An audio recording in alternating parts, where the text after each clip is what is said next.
I'm Samantha Harper, and I'm 32 years old. As I steered my car toward the house I grew up in, my hands were clammy on the wheel. It had been 7 years since I last visited, and now I was back with my lieutenant colonel badge tucked away in my luggage. My folks always brushed off my military career like it was nothing special. They had no clue that tomorrow, at my dad's big company gala, things were about to shift in a major way. I pulled into the driveway, exhaled deeply, and climbed out of the car. Before I dive deeper into this tale, I'd love to hear where y'all are tuning in from. Drop your city in the comments, and don't forget to smash that like button and subscribe. If you've ever felt overlooked by your family, trust me, this story's gonna hit home, showing you just how good it feels to prove them wrong. Stepping through the front door of my old home hit me like a wave. Everything was exactly the same. Faded snapshots of family vacations still hung along the corridor, the same tired couch sat in the living room, and that familiar air of judgment lingered. My small town Idaho roots were locked in time, down to the tacky drapes my mom, Linda, swore she'd never swap out. Samantha, you're here, my mom called from the kitchen, not even popping her head out to say hi. Her tone carried that same faint letdown it always did when she talked to me instead of my brother, Michael. I dropped my duffel bag and roamed the house, my fingers brushing over surfaces I knew by heart. My dad, Richard, had poured 35 years into Apex Security Solutions, rising from technician to top executive with grit and connections. Our family life always orbited around his career triumphs and the expectations for Michael to step into his shoes. Michael's on his way, my mom said as I wandered into the kitchen. He just got another promotion, now he's lead program director. The pride in her voice was loud and clear, the kind she never used for me. That's awesome, I said, the response automatic after years of saying it. I'll make sure to give him props. Mom kept bustling around, prepping dinner and gushing about Michael and his wife, Lauren, their fancy new place, and all the corporate wins that made them the family superstars. Not once did she ask about my life or what I'd been up to. I mumbled an excuse and headed upstairs to my old room. It was like stepping into a museum of my past. High school debate trophies, honor roll certificates, and university acceptance letters still cluttered the shelves and walls. My parents had kept every relic from before I threw it all away by joining the Air Force instead of chasing a finance degree. What they didn't show off was anything tied to my military path. No snapshots from my officer commissioning, no display cases for my ranks, no articles about my missions or promotions. To them, I'd squandered my future the second I picked service over a corner office. I plopped onto my old bed, my hand grazing the familiar patchwork quilt, thinking back to the night I told them about my Air Force scholarship. My dad had looked at me with such letdown that I nearly backed out. The military's for folks without a plan, Samantha, he'd said. You're better than that. Back then, they were already shaping Michael to take over Dad's legacy at Apex. My brother soaked up the favoritism, always quick to rub in how much bigger his success would be.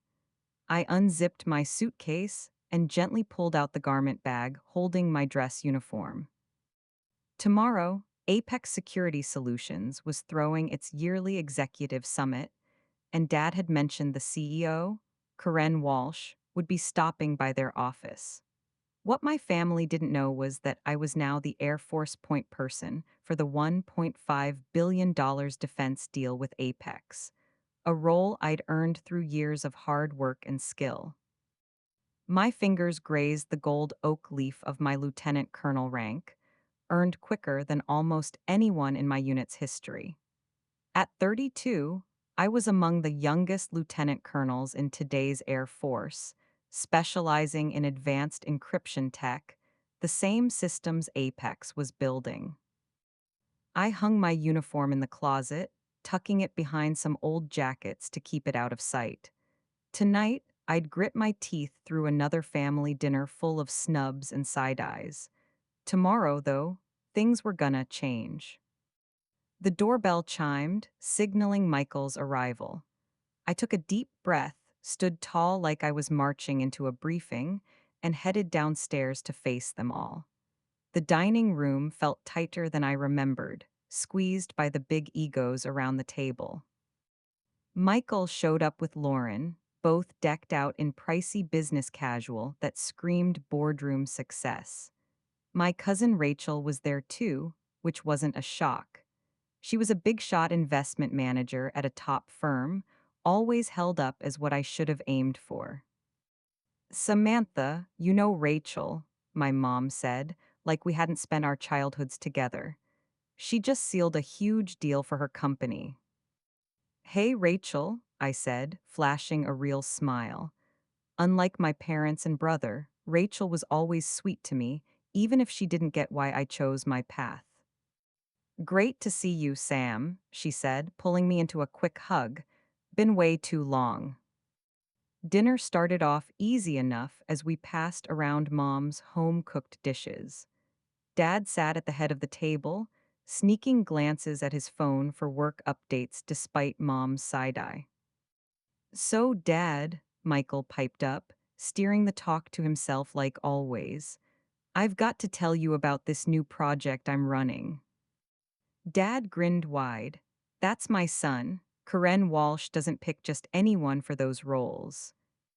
Michael went on, glancing my way to make sure I was listening. It's the same project you've been tied to for years, Dad. Karen says my new angle could speed things up. I held back a smirk, knowing that project was the Air Force contract I was now in charge of. If they only knew how much say I had over Michael's so-called big break. Mom jumped in, hyping Michael's win. Tell them about the team you're leading now, honey. Michael sat up taller, ready to brag. I've got 15 people under me, including 3 veteran engineers who have been with Apex for over 25 years, Michael said, his chest puffed out like a peacock. They grumbled at first about reporting to someone younger, but my results changed their tune quick. That's just incredible, honey, Mom beamed, her eyes sparkling with that pride she saved for him. Then she swung her gaze my way, her smile tight as a drum. So, Samantha, how's that little job of yours holding up? Still stuck at the same rank, huh? The way she sneered job instead of career stung, and I wasn't fooled. Things are going pretty great, I said, keeping it vague, not ready to let them in on my big promotion. What, still a first lieutenant or something? Dad tossed out, clearly clueless about Air Force ranks. Something like that, I mumbled, shoving a forkful of cornbread to dodge more questions. Oh, guess what? Mom piped up, her voice all cheery again. Rachel just bought this gorgeous penthouse in the heart of town, 4 bedrooms with a killer view of the valley. Rachel squirmed, Hatting being used as their golden example. It's honestly not a huge deal, she said, waving it off kindly. Just got lucky with the market. Even so, Mom pushed, it's so nice to see young people putting down roots, building something solid instead of drifting around every other year. Her jab at my Air Force life was crystal clear. She thought my moves were flaky. I'd called 6 states and 3 countries home over the last 12 years, serving missions that mattered to me. On another note, Dad said, steering the talk elsewhere, thank goodness. Tomorrow's a massive day at Apex, the CEO's dropping by to scope out our branch. Karen Walsh doesn't just visit any old office, so it's a big deal. My presentation's locked and loaded, Michael bragged, smirking like he'd already won. Karen even DM'd me to say she's pumped about my fresh ideas. What's the plan for her visit? I asked, acting all innocent like I didn't know the half of it. Dad nodded. We've got a company wide meeting, project breakdowns, and a special reveal about the Air Force contract. They're sending some lieutenant colonel as the Air Force rep, but I bet it'll just be a major who'll be dazzled by our setup, he added. I bit back a grin, keeping my poker face on. Sounds pretty cool, I said, my voice steady as a rock. Not really, Michael snorted, rolling his eyes like he was above it all. Those military folks never grasp the business end, they just salute and check off boxes. Michael, that's harsh, Rachel said, her brow creasing in disapproval. Come on, let's keep it fair. But Michael was revved up now. Look, we all know the deal, he said, leaning back in his chair. The military's a crutch for folks who can't cut it in the real world, clinging to ranks and rules. Mom nodded along like he'd just preached gospel. We always saw such promise in you, Samantha, she sighed, all dramatic. That's why it hurt so much when you went down that path. What do you even think I do in the Air Force? I asked, my voice calm, though my heart was pounding. Push papers, follow orders, Dad shrugged like it was no big thing. It's honest work, but not exactly a brain buster for someone with your smarts. You'll never go far there, Michael laughed, his smirk cutting deep. 10 years from now, you'll still be marching in line while I'm running my own branch. His words burned, even with all I'd accomplished. Therapy had taught me their approval shouldn't matter, but those old wounds still throbbed. I think Samantha's living the life she chose, Rachel said, trying to throw me a lifeline. It's just such a waste, Mom sighed, laying it on thick. All that potential, your teachers swore you could have run a major company. I nudged my peas around my plate, letting them ramble about my so-called failures and lost chances. The conversation drifted to Michael's fancy trip to Jamaica, Lauren's big promotion at her ad agency, and Rachel's investment wins. Not a single question came my way about my recent mission abroad or the high-level tech training I just crushed.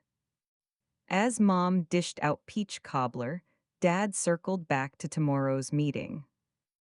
32 years I've poured into Apex, he said, his voice heavy with hope. This contract could finally seal that VP promotion. I gave a nod, acting like I felt for him, but I knew tomorrow was gonna shake things up.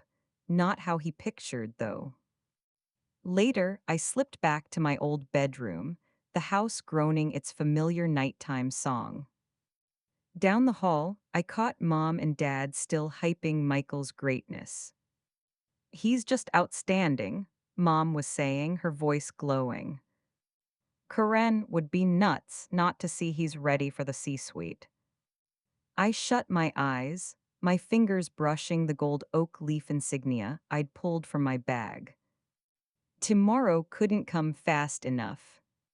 Sleep dodged me as I stared at the glow-in-the-dark constellations still plastered on my ceiling, leftovers from a childhood when my worth was measured differently. Back then, before Michael joined Apex, before I signed up for the Air Force, Mom and Dad saw a spark in me. But that faded the second I picked a path they didn't map out.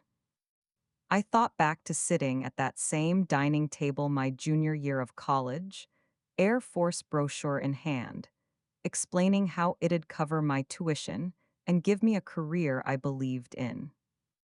The military, Dad had said, his face twisting like I'd pitched joining a circus. That's for folks who can't land real careers, Samantha. It's a real career, I'd shot back, standing my ground. And it's what I'm passionate about. Mom had traded nervous looks with Dad. But what about grad school? Or finance? You always talked about working at Apex someday. No, they always talked about that. I'd just gone along, trying to be the kid they wanted.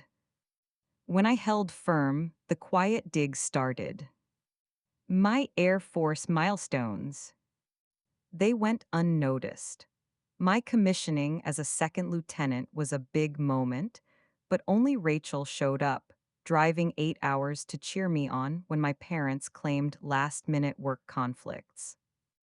Dad had Michael's promotion to associate manager at Apex framed in his office, while my Air Force portrait stayed tucked away in a dusty drawer. Still, even with their cold shoulder, my career took off like a jet. My knack for cracking complex systems and locking down cyber threats got noticed right away. By 25, I climbed to captain and landed a spot in an elite unit crafting defenses against cutting edge digital attacks.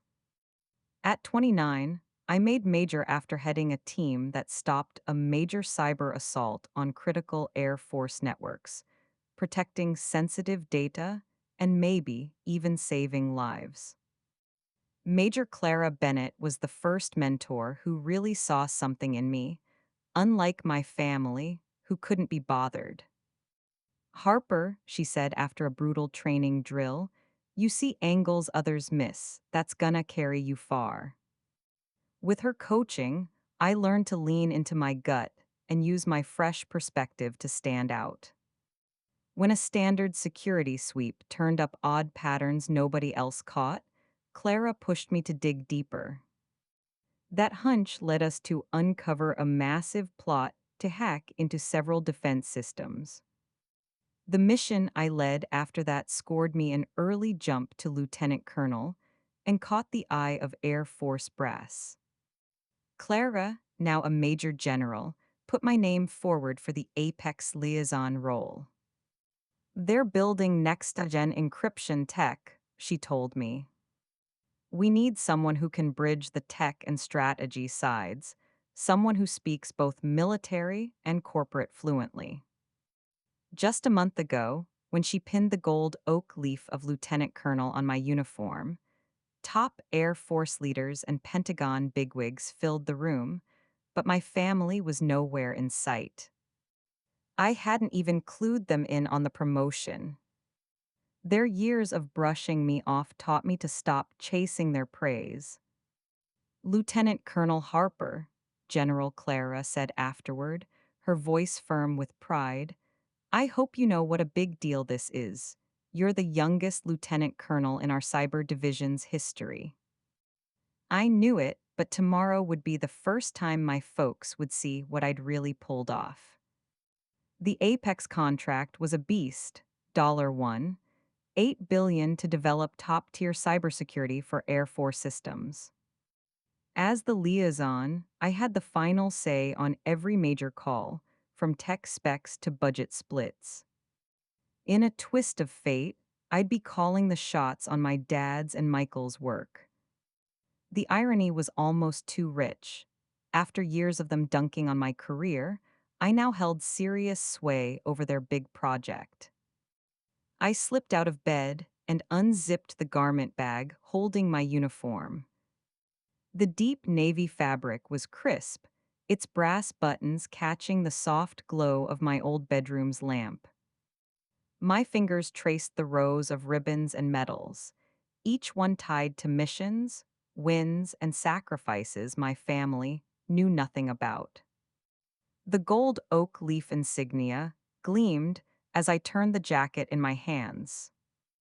I could still hear Dad saying once, ranks don't matter out here, Samantha. Real success is about what you do, not some title they slap on you. Tomorrow, he'd see that in my world, this rank was proof of what I'd done, time and again, under pressure and against the odds. I checked every inch of my uniform, scanning for stray threads or smudges, a habit that always steadied my nerves. The routine anchored me, pushing back the sting of last night's dinner. By sunrise, I'd left the hurt behind. My uniform hung ready, my hair was pinned tight to regs, and my focus was razor sharp. Today, Lieutenant Colonel Samantha Harper would show up, not the let-down daughter they thought they knew. I dressed with precision, every button and pin locked in place like second nature. The woman in the mirror radiated confidence, authority, and purpose. No sign of the unsure kid who once begged for mom and dad's approval. As I fixed the oak leaf to my collar, I reminded myself this wasn't about settling scores. It was about letting my family finally see the real me, take it or leave it. If they couldn't handle my success on my terms, that was their problem, not mine. I glanced at my watch, a gift from General Clara, time to move. The Apex event kicked off in an hour, and I needed to get there early to sync with the security crew. Downstairs, I heard Mom, Dad, and Michael getting ready to head out separately. They had no clue I'd be rolling up too, let alone in what role. I waited till their cars peeled out before grabbing my keys and heading to my SUV. The drive to Apex Security Solutions took barely 12 minutes. I used the time to ground myself, mentally running through key contract points I'd cover today. This wasn't just about flexing for my family. It was about making sure a vital national security project got the oversight it deserved. I pulled into the parking spot labeled Air Force Liaison and gave my uniform one last tug. The weight of the job felt right, way more natural than the burden of family expectations ever did. It was go time, and I was ready to step into the role I'd earned, no matter who was watching. Apex Security Solutions, headquarters towered ahead, all sleek glass and steel, a hub for some of the country's most advanced tech, including the cyber systems I was now in charge of. Security was locked down tight, no surprise for a place handling classified projects. I strode up to the guard post, where two officers snapped to attention when they clocked my uniform and rank. "Morning, Lieutenant Colonel," the first guard said, spotting the oak leaf on my shoulder. "ID, please." I handed over my military ID and project clearance. "Lieutenant Colonel Samantha Harper, Air Force Liaison for Project Sentinel," I said, voice steady. The guard's eyes flicked wider as he scanned my credentials. "Right this way, ma'am. You're expected in the main boardroom." "Need an escort?" "No thanks, I know where I'm going," I said, though I'd memorized the building's layout weeks ago. As I cleared the security gate, the vibe shifted. Folks weren't used to seeing an officer my rank in a regional office, especially not one my age. Staff froze mid-chat as I passed, some giving respectful nods, others just staring, curious. The elevator whisked me to the executive floor, where the day's big meetings were set. When the doors slid open, I locked eyes with Michael, who was skimming notes on his tablet. His gaze flicked up, then his jaw practically hit the floor as he took in my uniform and the oak leaf. "Samantha, what the heck are you doing here?" he stammered, confusion morphing into unease. "And what's with that getup?" "Morning, Michael," I said, cool and professional.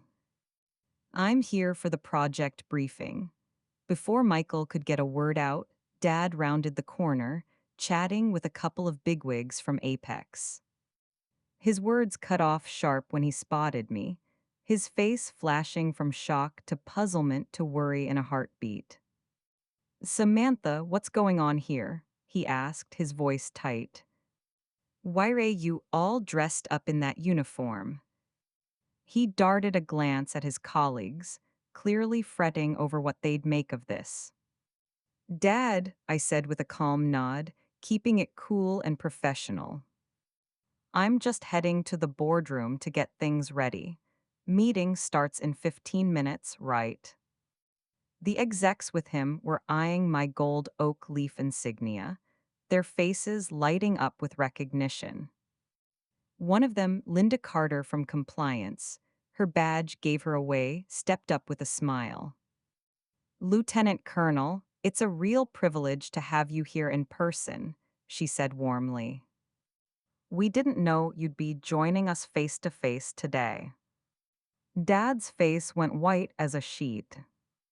Lieutenant Colonel, Samantha, what's this all about? He stammered, looking lost. I kept my cool, aware of the growing crowd in the hallway. I reckon CEO Walsh will clear it all up in the meeting, I said smoothly. As I strode toward the boardroom, I caught the buzz of hushed chatter breaking out behind me. Years of Air Force training had me steady as a rock under pressure, but I won't lie, there was a little thrill in seeing them so stunned. The boardroom was already buzzing, with staff setting up slides and coffee for the big meeting. A young woman, juggling water pitchers, nearly fumbled one when she saw me walk in. "Go, Lieutenant Colonel," she gasped. "We had no idea you'd be here in person. Do you need anything special set up?" "Everything looks perfect, thanks," I said, settling into the chair marked for the Air Force liaison. Over the next 10 minutes, execs and team leads trickled in, many giving me a respectful nod that was worlds away from the cold shoulder I got at dinner last night. Several mentioned they were surprised I was there in person, expecting just a Zoom call. Dad and Michael slipped in together, both looking like they'd seen a ghost. They grabbed seats across the room, stealing uneasy glances my way. I buried my nose in my notes, not giving them the satisfaction of a hint before the meeting kicked off. Right at 8:30 a.m., the door swung open, and CEO Karen Walsh marched in with her top team in tow. Karen was a force, sharp, no nonsense, and known for steering Apex to the top of the defense game. The room went quiet as she scanned the crowd, her eyes landing on me with a spark of recognition. A warm smile spread across her face as she made a beeline for me. "Lieutenant Colonel Harper," she said, her handshake firm and friendly. "What a treat to have you here in person. I thought we were stuck with a video call." I stood and returned her grip. I was in town visiting folks, so I figured I'd swing by to go over the project in person, I said. Karen nodded, clearly impressed. "Smart move, that's gonna make today's talks a lot smoother." She turned to the room, her voice commanding attention.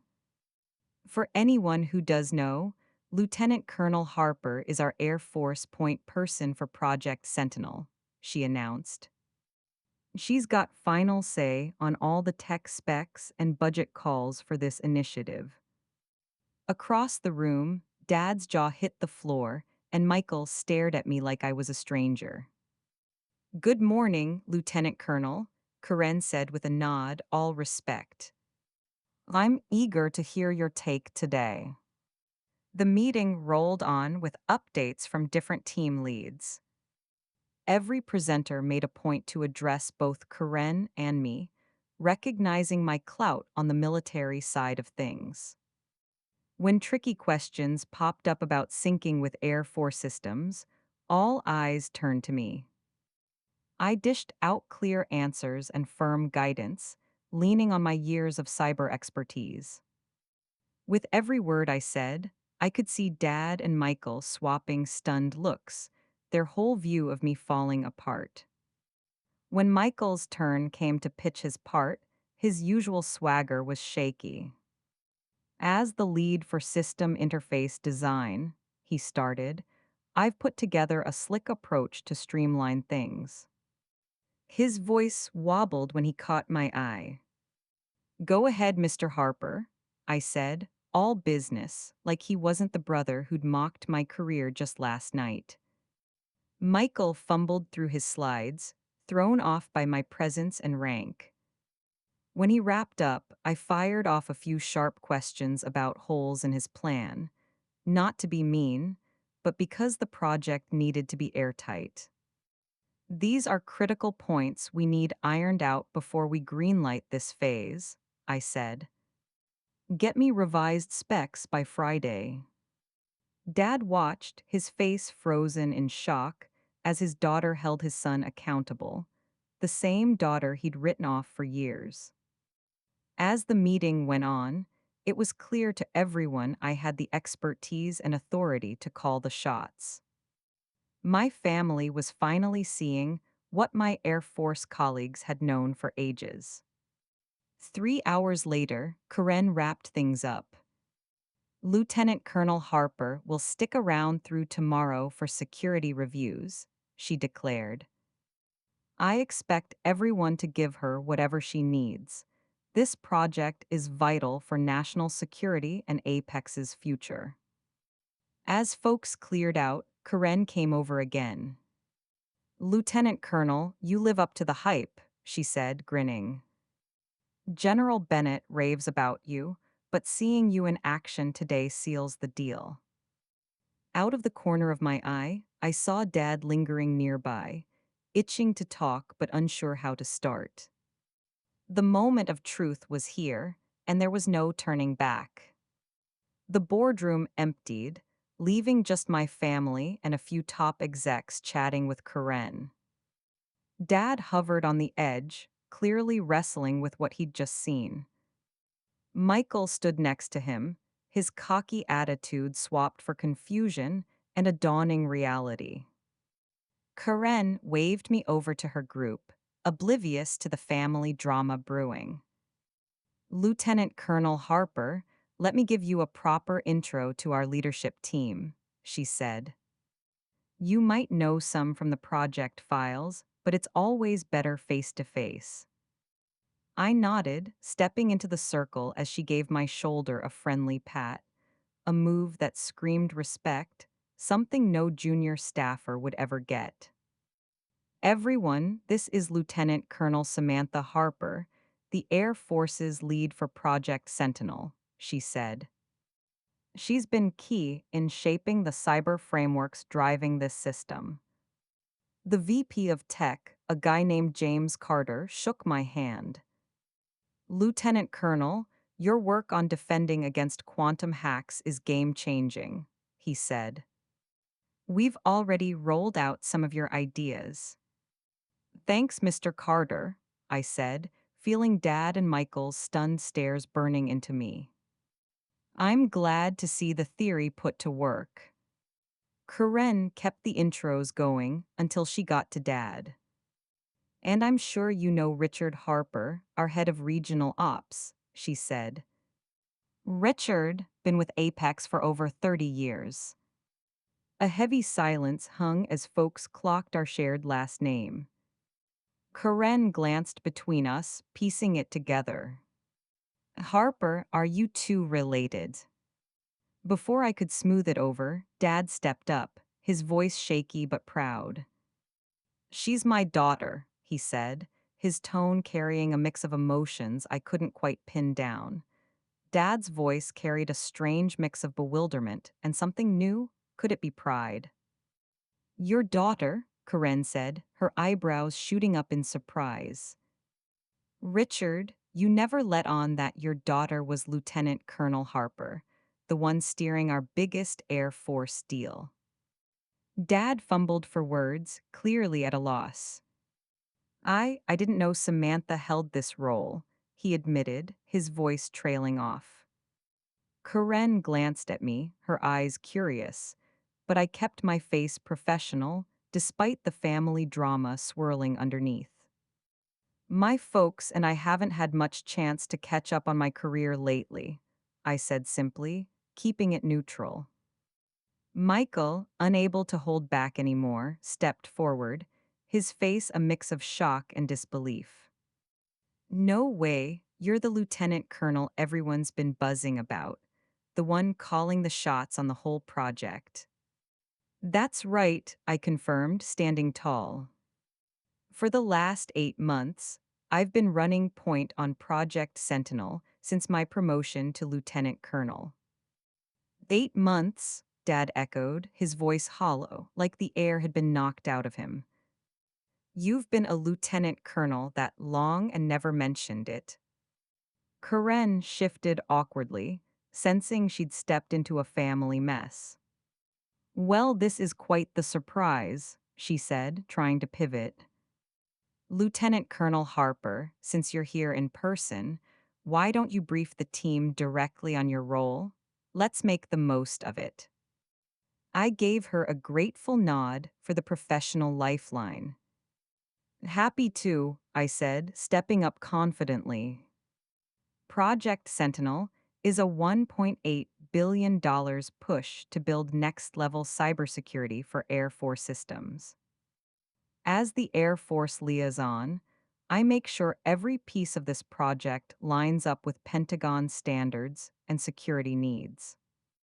I moved to the front, firing up the projector to show the project breakdown.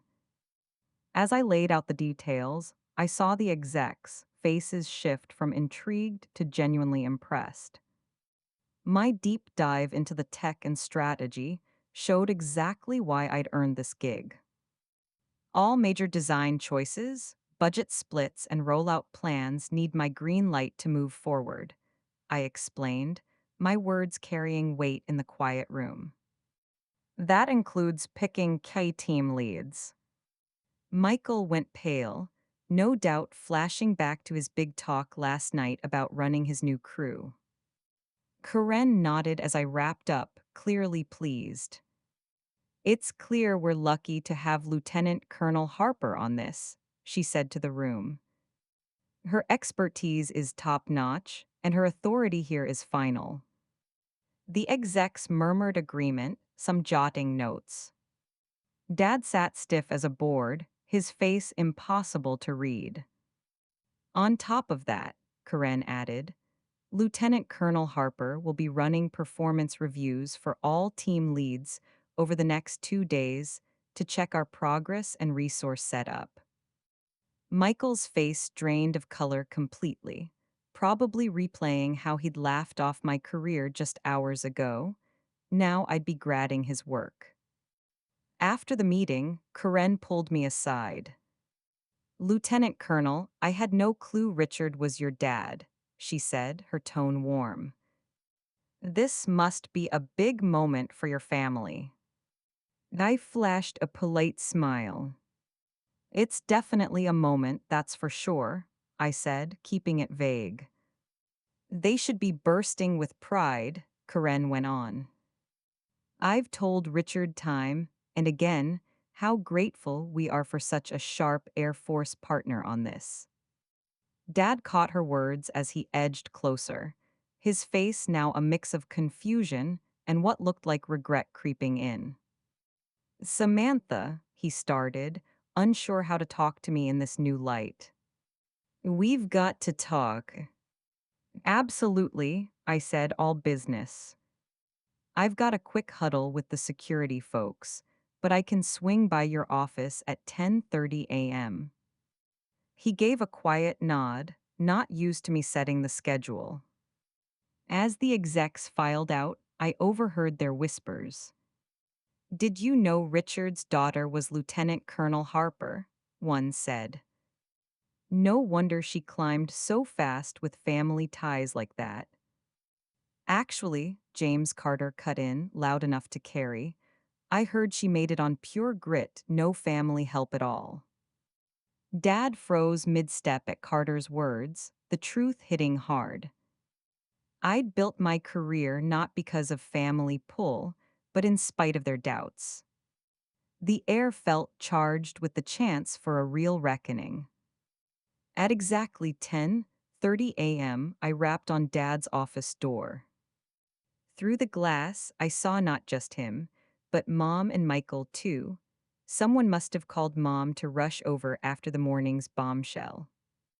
"Come in," Dad called, his usual commanding tone gone soft. I stepped in, still in my crisp uniform, and shut the door. Mom sat on the edge of a chair, her face flickering between shock and something like unease. Michael leaned against the window, arms crossed tight, like he was bracing for a fight. "Have a seat, Samantha," Dad said, pointing to the chair across from his desk. "Thanks, but I'm good standing," I said, slipping into parade rest, hands behind my back out of habit. A heavy silence stretched until Dad broke it. "Why didn't you tell us?" he asked, his voice raw. "All this time, we figured." "Figured what, Dad?" I said, calm but firm. "That I was throwing my life away, that I'd never make anything of myself in the Air Force, that I was dodging the real world." I echoed their old jabs without raising my voice. "We didn't know," Mom jumped in, her voice cracking. "How could we when you kept it all to yourself?" "I invited you to every promotion ceremony," I said, steady. "I called about every new posting. I sent links to news stories when my work got cleared for public release." "But a lieutenant colonel," Dad said, still grappling with it. "And that's a huge deal." "Yeah," I nodded. "It's about on par with a corporate VP, give or take." That hit home, making both Dad and Michael sit up straighter. "And you're running our contract," Michael said, his tone sharp, almost accusing. "Is that why you showed up now? To blindside us and make me look like a fool in front of Karen?" "I came home because it's been 7 years and you're still my family," I said, keeping my cool. "The contract review just happened to line up. Lucky timing, I guess." "Lucky," Dad muttered, a bitter edge to his voice. "You roll into my workplace in that uniform, no heads up. Do you know how this looks? People'll think I pulled strings to get my daughter on our project." And I couldn't help but chuckle. "Dad, I've spent my whole career steering clear of Apex ties to avoid that exact rumor. General Bennett picked me for this because of my track record with cyber defenses and big projects like this." "General Bennett?" Mom asked, confused. "My mentor and I explained. "She's been what you could have been, pushing me, cheering me on, proud of what I've done." My words landed hard, and Mom flinched like I'd slapped her. "So this was all some big stunt to rub it in our faces?" Michael snapped. "To make us look dumb for doubting your Air Force gig?" "No," I said, firm and clear. "This was about doing my job, the one I've trained for, poured my heart into, and knocked out of the park. It's not my fault y'all never took my career seriously," I said, my voice steady. Dad shot up from his chair, his shock giving way to frustration. "You could have given us a heads up, Samantha. You let us think you were still some low-level officer shuffling paperwork." "Would it have made a difference?" I asked softly. "When's the last time any of you showed real curiosity about what I do?" "Last night at dinner, it was all Michael's promotion and Rachel's new loft. Not one of you asked me anything meaningful about my life." The weight of my words settled heavily in the room, undeniable. "We only wanted the best for you," Mom said, her voice faltering. "No," I corrected, keeping it calm but firm. "You wanted what you thought was best, your version of success.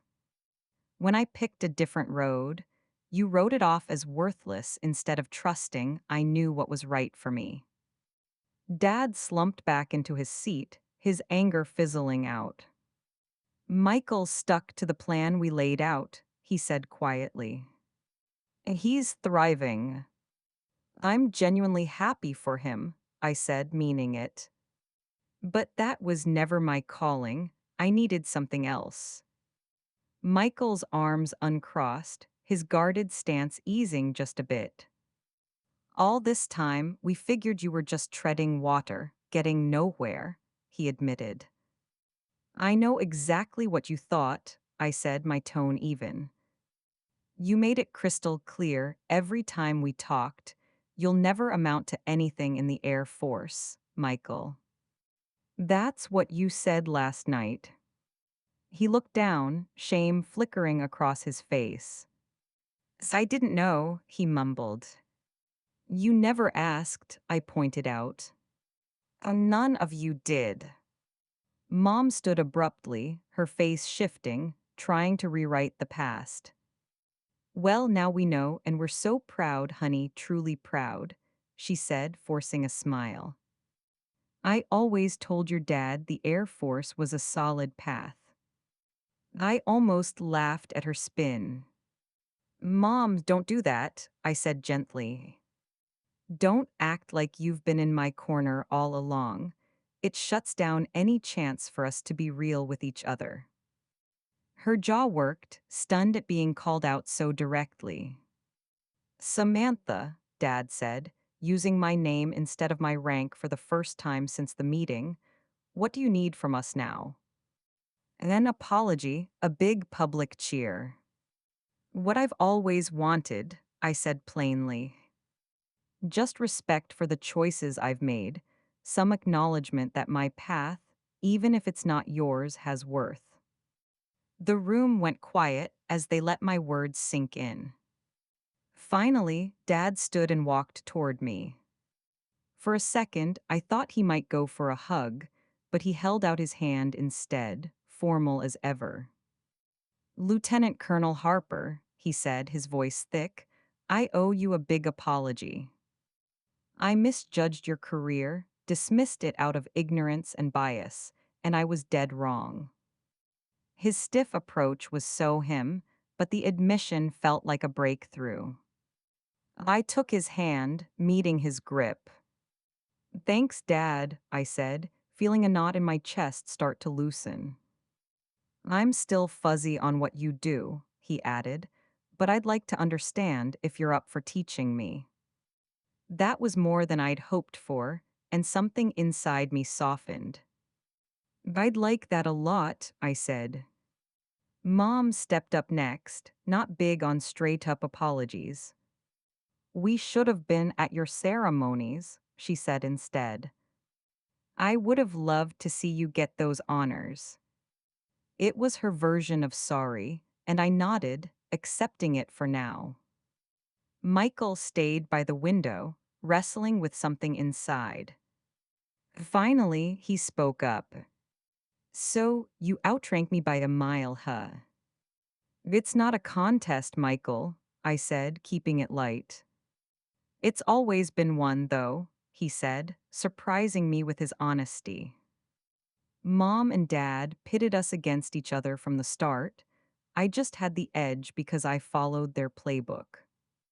It was the realest thing he'd ever said to me. We took different roads, I said.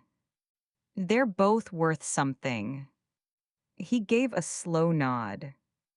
For what it's worth, what I saw in that meeting today, your tech know-how, the way you own the room, I couldn't pull that off, he said. That was something else. Coming from Michael, that was like a full-on bow, and I felt my guard drop a little more. Thanks, I said, meaning it. Dad cleared his throat, shifting gears. Karen wants us all at dinner tonight, now that she knows we're family, he said. She's pretty wowed by you, Samantha. I know, I said with a small grin, letting myself enjoy it. Of course you do, Dad said, shaking his head with what looked like fresh respect. You probably know more about Apex's inner workings than I do by now. Just the classified stuff, I teased, and he let out a real laugh, maybe the first we'd shared in ages. The heavy air in the room lifted, turning into something fragile but full of possibility. There were years of hurt to mend, but for the first time, I felt like they were really seeing me. I've got another meeting to hit, I said, checking my watch. But I'm in for dinner with Karen tonight. As I headed for the door, Mom called after me. Samantha, she faltered, searching for words. I know, Mom, I said softly. One step at a time. I closed the door, leaving them to grapple with the new truth. Their daughter, their sister, wasn't a nobody. She was Lieutenant Colonel Samantha Harper, and she'd earned every bit of the respect she now held. 8 months later, I had my family over for dinner at my Arlington, Virginia condo. The airy three-bedroom place with a view of the Chesapeake was a world away from my Idaho childhood home, but it was my haven now. Things with my family were still a work in progress, but the change was real. Dad showed up first, holding a framed magazine piece about Project Sentinel's rollout and my role in it. He'd had it matted and hung it proudly in his office. I thought you might like one for your place too, he said, a touch bashful. The article had a shot of me in uniform with General Clara and Karen Walsh at the project's big reveal. That's really sweet, Dad, I said, genuinely moved. 8 months back, he'd have shrugged off Air Force honors as pointless. Mom rolled in with a homemade peach cobbler, my favorite growing up. Her efforts to connect were still clumsy, but they came from the heart. She stopped pitting me against Michael or Rachel, even asking real questions about my work. Well, the parts I could share. Your place is gorgeous, Samantha, she said, taking in the sleek, tidy decor. So put together like you. Air Force habits, I quipped, and she laughed instead of turning it into a jab at my career. Michael and Lauren showed up last, totting a fancy bottle of red wine. Michael's change shocked me the most. Once the dust settled, he started asking real questions about my job and how I got here. So, he said as we chilled in the living room before dinner, I rolled out those security tweaks you mentioned last month. The team thought I was some kind of mastermind. So I raised an eyebrow. You set M straight on who came up with it, right? He flashed a sheepish grin. Michael soaked up the praise for a hot minute before getting real. Honestly, though, the rollout been seamless and the clients thrilled, he said. Solid work, I said, genuinely impressed. Your crews got it together. That small professional nod meant more to him now than any family pat on the back ever could. He was starting to see me as a peer worth respecting, not just his little sister. Dad, who'd been eyeing the Air Force commendations on my shelf, turned to me. I read that piece about the cyber attack you stopped last year, he said. I didn't catch all the techie details, but it sounded like a big deal. It was, I nodded. We caught it early, which was a stroke of luck. Lives were on the line, he asked, starting to get how serious my work was. Could have been, I said. When critical systems are at risk, it impacts everyone. He gave a slow nod, piecing it together. I always pictured military work as boots on the ground, not this cyber stuff. Most folks do, I said. That's part of why we're effective. Bad guys don't always see us coming. The doorbell buzzed, and I excused myself to answer it. Major General Clara Bennett stood in the hall, her uniform sharp as ever, even off duty. Lieutenant Colonel Harper, she greeted with a warm grin. General, I said, returning the smile. Thanks for coming tonight." I'd invited Clara because she was in town for meetings, but also because I wanted my family to meet the woman who believed in me when they didn't. "Everyone," I called out as we stepped back into the living room, "this is Major General Clara Bennett, my and mentor. Clara, meet my family." Dad jumped up, offering his hand with the same respect he'd give a corporate big shot. "General Bennett, it's a privilege," he said. "We owe you for spotting Samantha's potential." Clara shook his hand firmly. "The talent was always there, Mr. Harper. I just gave it room to shine." Mom hurried over, all hospitality. "General, please, make yourself at home. Dinner's almost ready."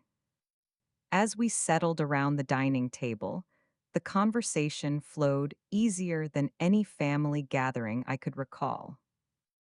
Clara shared stories about Air Force life, carefully dodging classified bits, helping my folks understand the world I lived in.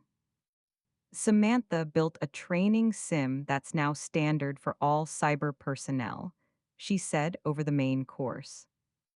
It cut successful hack attempts in drills by nearly 70%. I watched my parents take that in, really hearing about my work for the first time. "We had no idea," Mom said softly. "All these years, we didn't know what you were really doing." "You never asked," I said, but the old bitterness was gone, replaced by calm. "But now you do, and that's what counts." After dinner, Michael helped me clear plates while Mom and Dad kept chatting with Clara. "You know," he said quietly, "I spent years thinking I was ahead of you, climbing the corporate ladder, racking up promotions, networking like a pro. But you were out there playing a whole different game and at a way higher level." "It was never a race, Michael," I reminded him. "I get that now," he said, his voice earnest. "And I'm sorry for turning it into one." Those moments of real connection would have felt impossible at that tense family dinner 8 months back. The healing wasn't done, maybe it never would be, but it was progress and it felt solid. Later, over coffee and Mom's peach cobbler, Dad raised his glass. "To Lieutenant Colonel Samantha Harper," he said, his voice warm with unmistakable pride. "She showed us that carving your own path can lead to incredible places." "We were slow to catch on, but we couldn't be prouder now," he added. I lifted my glass with everyone else, feeling a peace I hadn't known in our old Idaho home in years. Their approval didn't define me anymore, but their recognition still mended something deep inside. In the end, it wasn't about proving them wrong. It was about becoming who I was meant to be, whether they got it or not. Their respect for my choices wasn't the win. The win was choosing my path all along. So, what about y'all? Ever had your accomplishments brushed off by folks who should have had your back? How'd you deal with it? Drop your stories in the comments below. If this hit home, give it a like and hit that subscribe button for more tales of grit and victory. Share it with anyone who needs a reminder that the best validation comes from proving yourself on your own terms. Thanks for listening, and never forget, your path matters, even if others can't see its worth.